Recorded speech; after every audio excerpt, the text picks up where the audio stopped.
Welcome friends, it's Kaylee Bird, and today we are going to go over a basic paint palette that is perfect for anyone who is just starting to oil paint to invest in without having to spend a ton of money. We're going to go over which paints you should buy, some very simple mixes to use, and even a little bit about tonal values. So I hope you learned something today. If you do, pop that subscribe button, ding the bell, and make sure you give it a thumbs up so that more people see it. Thanks guys, enjoy!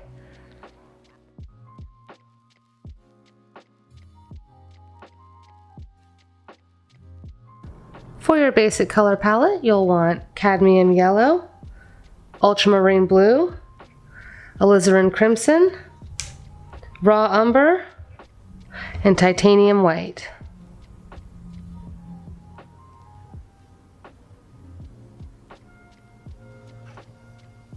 Some artists prefer cadmium red to alizarin crimson. However, the cadmium red cannot produce the same kinds of purples as alizarin crimson. So for that reason, if you're only going to invest in 5 colors to start off with, I suggest the alizarin. Some artists prefer a cobalt blue to an ultramarine for a simple palette. However, I find that ultramarine can help create deeper and more realistic shadows. It also creates deeper greens. And cobalt blue can tend to wash out in ways that I feel the French ultramarine does not. It stays a little bit truer to color, and cobalt blue can be pastel quite quickly. If you're wondering why I mentioned white and not black, it's because you'll use white all the time and you'll use black basically never. I've had this bottle for probably 15 years or so, and that's all I've used. If you do want a black, I highly suggest a Payne's Gray. This is a beautiful alternative. It's very, very deep. Although we are going to be able to make our own Payne's Gray using these two. However, Payne's Gray is one of my favorite paints. I use it personally all the time, so not a bad one to invest in as well. But we're going to talk a little bit more about an extended palette in a few minutes. Right now, we're going to get started mixing some colors just with the essentials. And if you've heard any negatives about using oil paints with certain chemicals or toxic minerals in them, do not be afraid of the cadmium yellow, because cadmium is actually mostly detrimental to our airways when it is in powder form. This being held in liquid form, you're not likely to inhale it in the same way, but as with anything, you do want to make sure anytime you're oil painting to wash your hands before eating, drinking, or smoking again.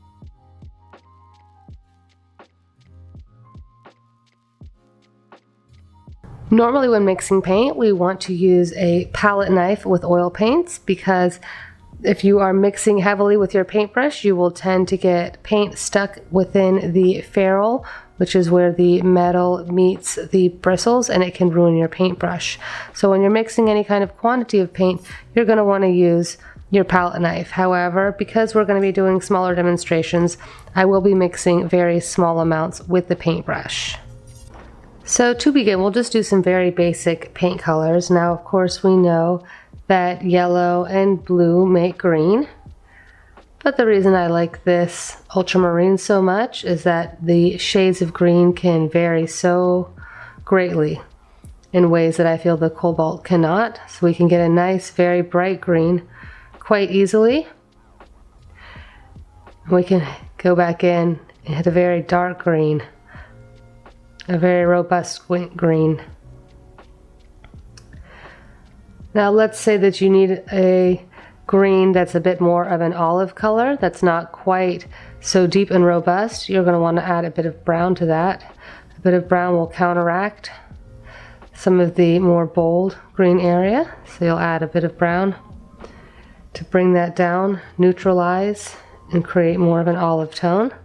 We'll go ahead and mix a bit more this first bright one just so we have a nice gauge reference. There we go, so you can get quite bright. And of course, if anything needs to be muted, white is a great way to mute things. It will lighten, but it will also pastel and mute. So you don't necessarily want to reach for white to brighten everything always, because if you notice, this became more of a sort of a soft chartreuse rather than a brighter lime or grass. So realize that white doesn't always brighten. It can lighten, but can also mute. So sometimes you need a little bit of yellow to brighten you up as well. So you can see the difference between adding white versus adding yellow to brighten up your greens. Now we'll get into a bit of orange. We know that yellow and red make orange, but sometimes we just want a bit of a warmer yellow. Alizarin, a little bit goes a long way. So let's say I'm just trying to warm up a bit of yellow. Just a touch of that goes a long way. Now, yellow ochre is a very, very popular color. I use that a lot personally.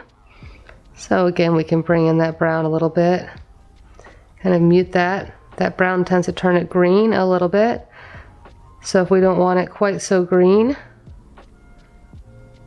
we'll want to counteract that, make it just a touch warmer.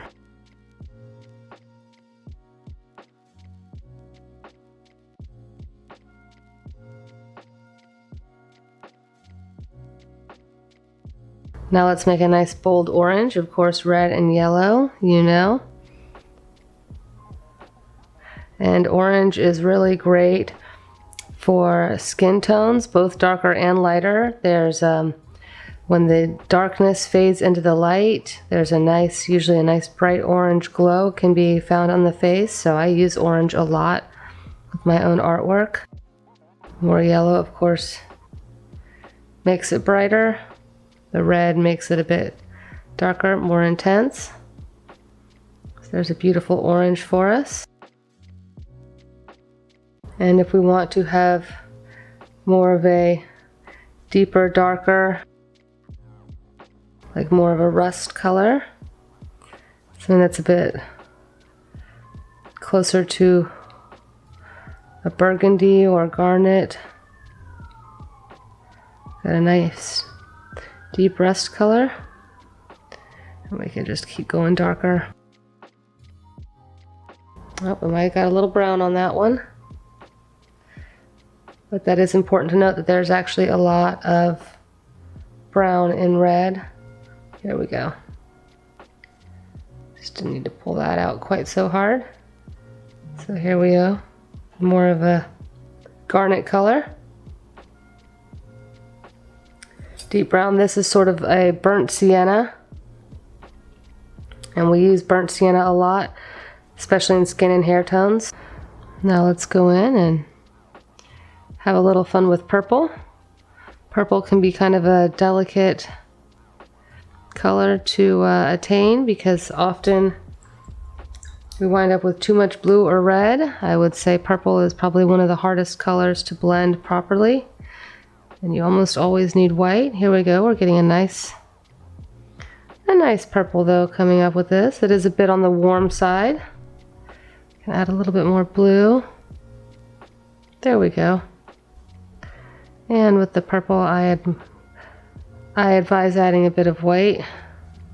That's going to be more purple than anything. So here we have created variations on the rainbow. Of course, if you want to darken anything or balance something out, you're going to need to go with the opposite tone. So the opposite of blue is going to be orange. So let's say I want to darken a bit of orange, I want to flatten it out. I would take a tiny bit of blue and mix it in there. To be very careful.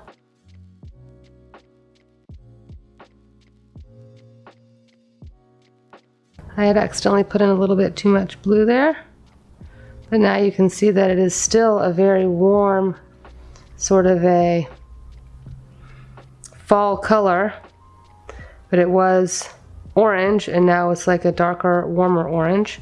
So you can understand that the opposite is what brings things in. So if you have a yellow that needs to be brought down, a touch of purple will neutralize it.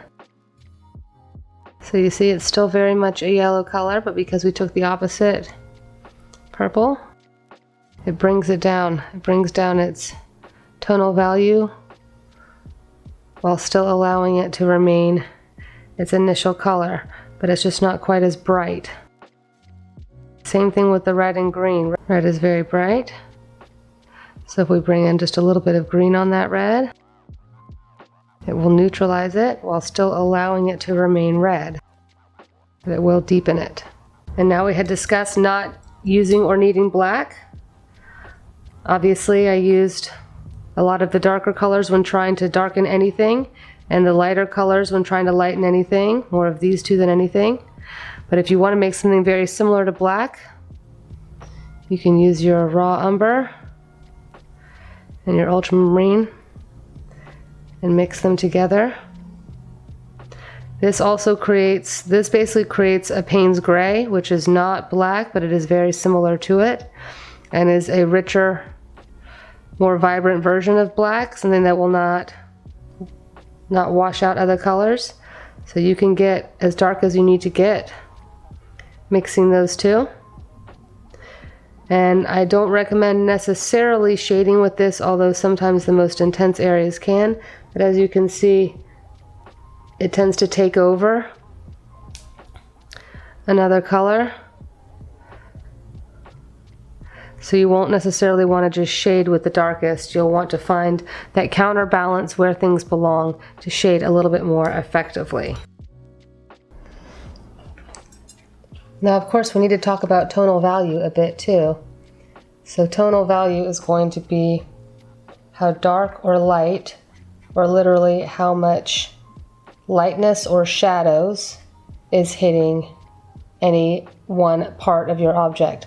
So each object that you're painting will have different tonal values. And normally the way we create lighter tonal values is by adding a bit more white to lighten it up. Now, it's not the only way. You can also create lighter values by using lighter colors. But for starter's sake, it's a good way to start to figure it out. You can see if I was to paint an object, any object in the world, using these three values, you would be able to tell what that object is, simply because there is a dark, a medium, and a light. There is going to be some variation. So it's important to learn about tonal values. So it's important to emphasize tonal values because they're going to show one object in front of another, or one next to another, or one closer to the light. Now, tonal values are not specific colors. For example, if we were to start with this one, this could be, in fact, a darker tonal value. If we decided that we needed something even lighter and something pure white. So for example, if we're painting an object and the color of that actual object was more in this tone right here. Oh, got a little more blue in there. There we go. So if we were painting an object that was this color, this would be the shade and this would be the brightness. So tonal value does not necessarily fall upon what is your actual color, but more so on what you are depicting. Now take a look at this. If we're to create this color, this mid-tone again, let's see, so that's this mid-tone, right? Now this mid-tone, we would say it's light here, we would say it's dark here. You can see how it changes. When compared to this, it is light. When compared to this, it is dark. So that's why we talk about tonal value is in relation to other tonal values. It's no specific one set of colors or another set of colors. Let's try another one. We'll do this one with red. Last time we used the ultramarine as its darkest tonal value, but let's bring this red down even a little bit deeper. So if we had that red, but we want it to go even deeper, could add a bit of that brown. Really bringing its value down in relation to the red next to it.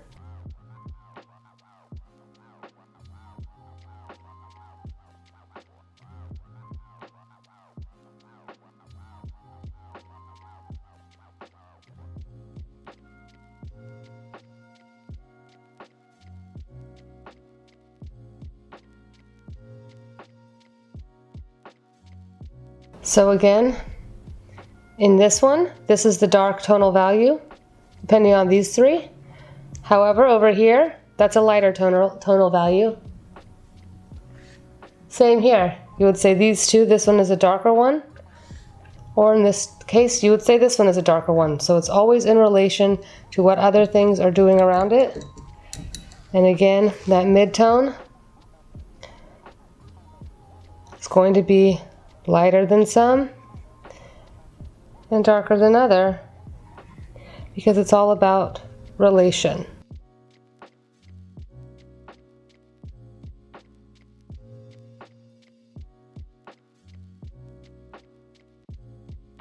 Yay, I hope you learned so much and that the next time you go to the art store, you feel totally confident going in and picking out your own selection of paints. And not only that, but if you're curious about the brushes you should pick out, check out this video right here, because I have a great video all about the basic oil painting brushes to make sure you get started perfectly.